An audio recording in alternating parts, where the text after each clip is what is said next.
I'm Dr. Marilyn Kindig with Women's Health for Life, and I wanted to talk to you today about sterilization. Sterilization means the permanent stopping of having a pregnancy, and sterilization can be done for both men and women.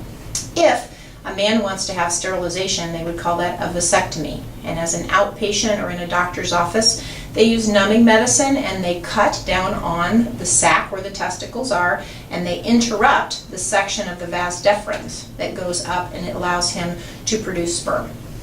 For women, we just need to keep the eggs from the ovary from getting to the uterus, and the connection is the fallopian tube.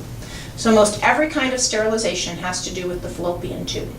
First, if you have a laparoscopic or a tubal ligation after a pregnancy, they go through the belly button. It's an outpatient same-day surgery. We usually do 2 incisions. Go down and cut or burn the fallopian tube, take that segment out or make sure it's not connected anymore, and that's called a tubal ligation.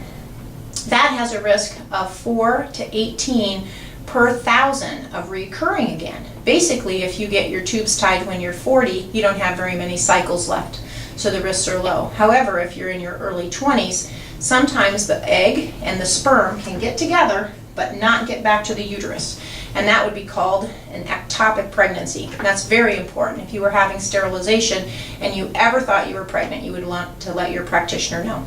There's risks to that surgery too: bleeding, infection, injury to surrounding structures, and of course anesthesia. You have to go to the hospital for that. And when they put you to sleep, they watch your airway and make sure that you're safe.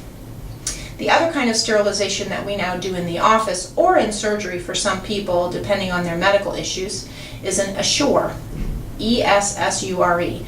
And this sterilization procedure can be done in our office. What we do is numb the cervix, and then we would go up inside the cervix and look in the uterus and see the openings of the fallopian tubes. We would actually put little metal inserters in there, and those areas, the little inserts that we put in, within 3 months are closed, and they go closed, and we check then after 3 months with a test that's a dye test at the hospital to make sure that those areas are closed.